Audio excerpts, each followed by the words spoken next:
নিষিদ্ধ সংগঠন ছাত্রলীগের সভাপতি জনাব সাদ্দাম হোসেন, আপনাকেও আমাদের অনুষ্ঠানে স্বাগত জানাই। আপনি আপনার ব্যস্ততার মধ্যে আমাদেরকে সময় দিয়েছেন, সেজন্য আপনাকে অনেক ধন্যবাদ। আমাদের সঙ্গে আরো রয়েছেন গণ অধিকার পরিষদের সদস্য সচিব জনাব নুরুল হক নূর। আপনার কে স্বাগত জানাই, আপনি সময় করে আমাদের অনুষ্ঠানে যোগ দিয়েছেন। ছাত্রলীগ এখন একটা নিষিদ্ধ সংগঠন এবং এই নিষিদ্ধ সংগঠন বা একটা সন্ত্রাসী সংগঠন হিসাবে তাদের একটা নিষিদ্ধ করার ক্ষেত্রে একটা জনমত তৈরি হয়েছিল।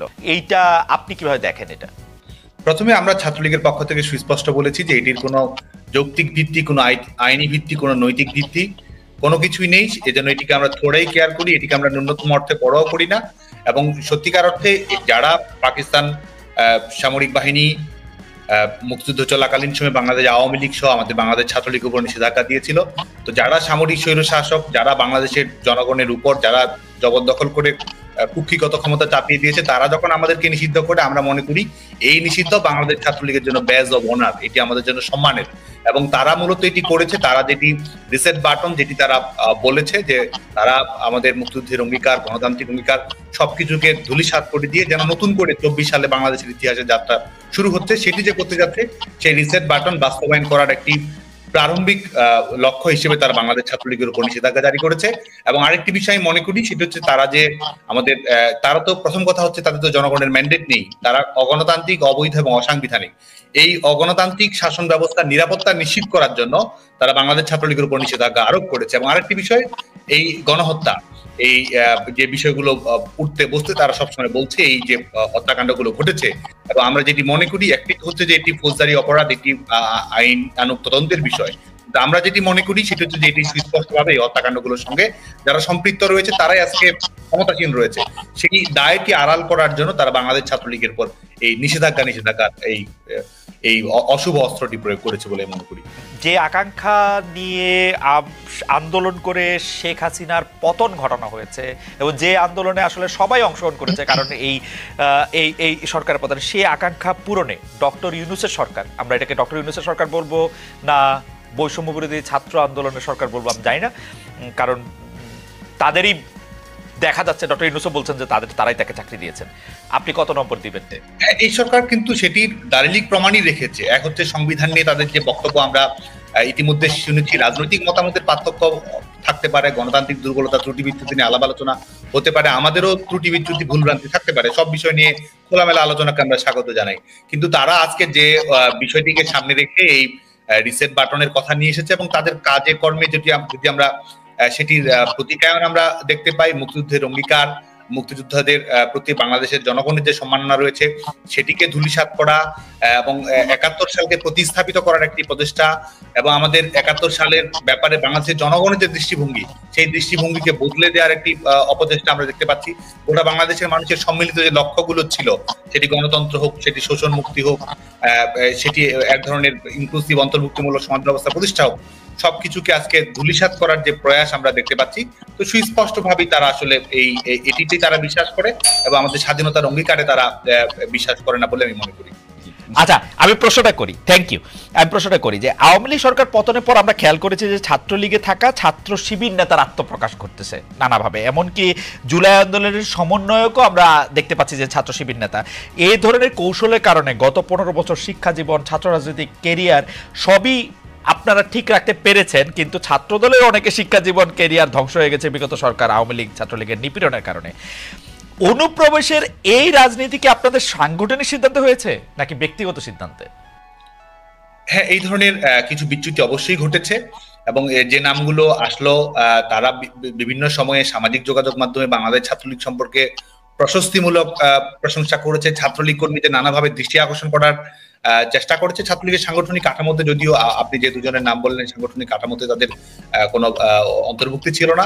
আজকেও আমরা দেখেছি চট্টগ্রাম বিশ্ববিদ্যালয়ে ছাত্র শিবিরের যখন পূর্ণাঙ্গ কমিটি ঘোষিত হয়েছে, সেখানেও আমরা সমন্বয়কদের একটি অংশকে আমরা দেখেছি যে বিভিন্ন জন যারা সমন্বয়ক পদে ছিল তারা ছাত্র শিবিরের পূর্ণাঙ্গ কমিটিতে রয়েছে।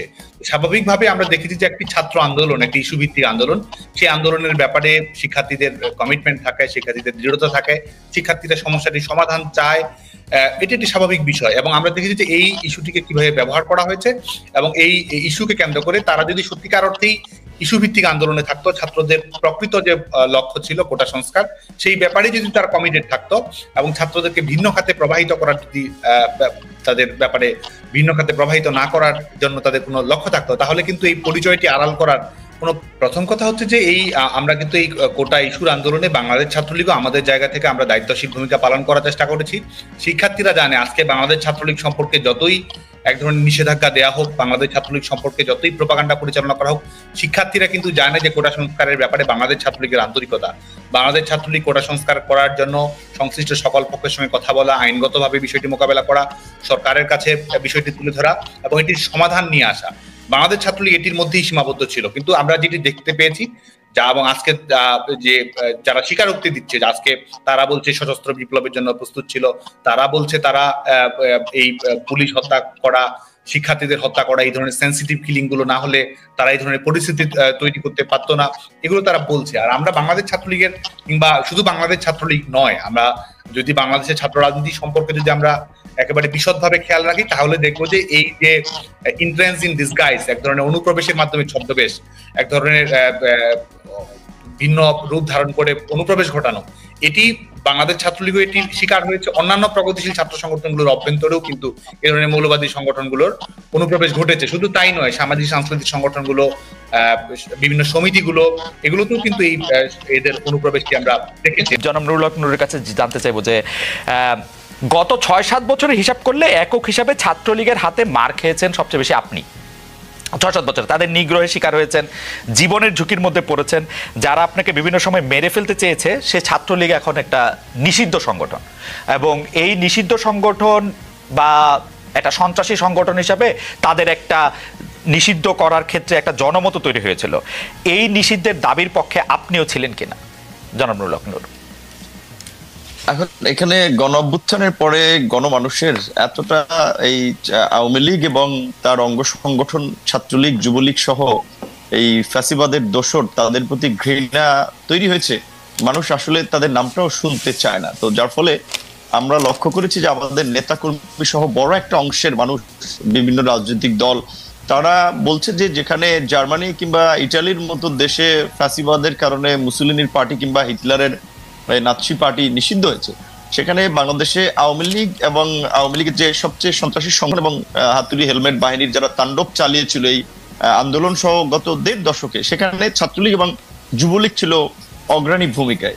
তাদেরকে নিষিদ্ধ করার একটা ব্যাপক জন দাবি তৈরি হয়েছে বা দাবি উঠেছে। সেইখানে আমরা যেহেতু রাজনীতি করি, একটা উদীয়মান রাজনৈতিক দলের প্রতিনিধিত্ব করি, কাজে আসলে ওই আপনি যেটা বলছেন, আমরা রাজনৈতিক দল হিসেবে অবশ্যই আমরা সকলের প্রতি সহনশীল, সংখ্যাগরিষ্ঠ মানুষের স্বার্থ চাহিদার পাশাপাশি সংখ্যালঘু মানুষেরও নিরাপত্তা, তাদের স্বার্থ দেখাও রাজনৈতিক দল হিসেবে এবং দেশের একজন সচেতন নাগরিক হিসেবে আমাদের দায়িত্ব এবং কর্তব্য।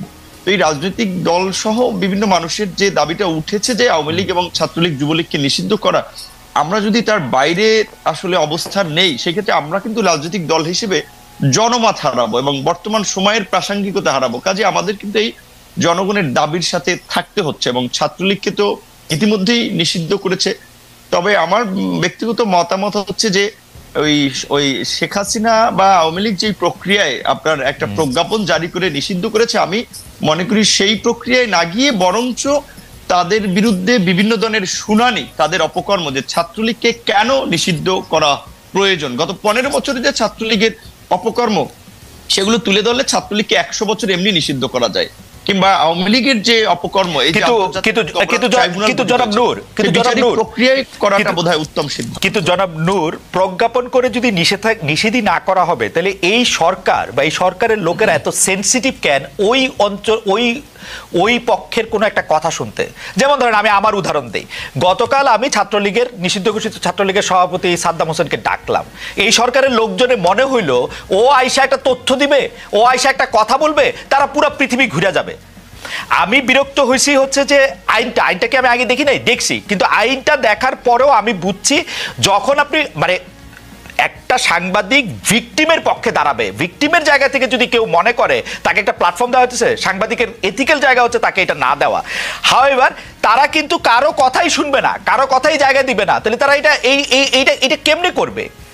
মানে আমি আপনার সাথে কিন্তু 100% একমত। ছাত্রলীগ 15 জুলাই থেকে এই 5 আগস্ট পর্যন্ত কিন্তু না, গত 15 বছরে যা করছে ওদের 100 বার 100টা বিষয়ে 100 রকম শুনানি হওয়া উচিত। তাদেরকে জিজ্ঞেস করা উচিত তারা কখন কোথায় কিভাবে করছে।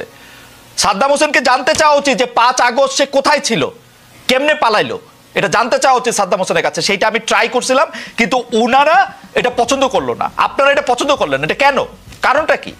না না, আমি ব্যক্তিগতভাবে এতটা অসহিষ্ণু না। মানুষকে কথা বলতে দিতে হবে। আমাকে যারা পছন্দ করে না তারাও তো আমাকে অনেক সমালোচনা করে, অনেক কথা বলে, সেটা শোনার প্রয়োজন। এবং আমি আপনার প্রোগ্রামটা মনে করি হওয়া দরকার ছিল এই কারণে। এটা হচ্ছে আর একটা প্রবলেম হচ্ছে কি, এখন সোশ্যাল মিডিয়া এত জনমত হচ্ছে, লাইক হচ্ছে, দ্রুত শিফট হচ্ছে, এবং মানুষ ছোটখাটো ইস্যু এবং এতটা বিভ্রান্তি বা জনমত গঠন করার একটা সহজ পদ্ধতি তৈরি হয়ে গেছে মব জাস্টিসের মতো, যার ফলে অনেকে ওই যে বলছেন এখন আপনার মতো সাংবাদিক আপনার হিসাব করতে হয় যে আমি অমুককে ডাকলে পাবলিক আমাকে গালি দিবে কিনা, কি বলবে কিনা।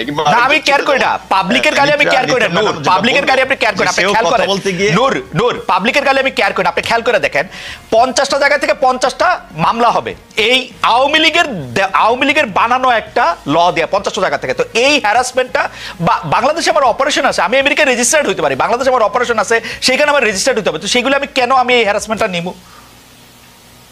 না? এটা এখন সেরকম এখন হইতো কিনা এটা তো আমরা জানি না, আপনিও জানেন না, কারণ এখন তো ওই আগের পলিটিক্যাল গভর্নমেন্টের মতো একেবারেই কোনো পলিটিক্যাল গভর্নমেন্ট না। দ্বিতীয়ত আমরা এই আপনি মামলার কথাটা যেহেতু তুলেছেন, যখন আপনার কিছু সাংবাদিক আসলে যারা সরাসরি ইনভলভ না এই গণহত্যায় কিংবা ঘটনায় সুনির্দিষ্টভাবে, তাদের বিষয়ে আমরা কথা বলেছিলাম। কিন্তু ব্যবসায়ীকে মামলায় অন্তর্ভুক্ত করেছে, আমরা এরকমও শুনেছি যে সেই ব্যবসায়ীর কাছে মামলার এজাহার নিয়ে গেছে যে আপনাকে মামলার আসামি করা হবে, না হলে টাকা দিতে হবে আমাদেরকে 2 কোটি 5 কোটি।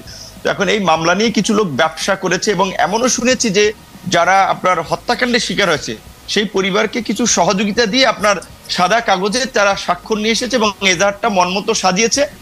যাদেরকে মনে হয়েছে ও মক্কে মামলায় দিলে পয়সাপাতি উঠানো যাবে বা একটা ব্যবসা করা যাবে, সেই সমস্ত লোককে মামলায় জড়ানো হয়েছে। এরকমের কিছু ঘটনা যখন আমাদের কাছে এসেছে, আমি সরাসরি আইজিপি এবং হোম অ্যাডভাইজার সহ বিভিন্ন জনের সাথে কথা বলেছি, তখন তারা পরিষ্কারভাবেই বলেছে যে যেহেতু একটা অস্বাভাবিক পরিস্থিতি, কে কোথা থেকে মামলা করছে, কার বিরুদ্ধে কি মামলা করছে, আমরা তো সবকিছু এত ডিটেলস জানার সুযোগ হচ্ছে না। আবার অনেক জায়গায় মামলা না নিলে সেখানে থানা ঘেরাও করা হচ্ছে, আর একটা উত্তেজিত পরিস্থিতি তৈরি করা হচ্ছে।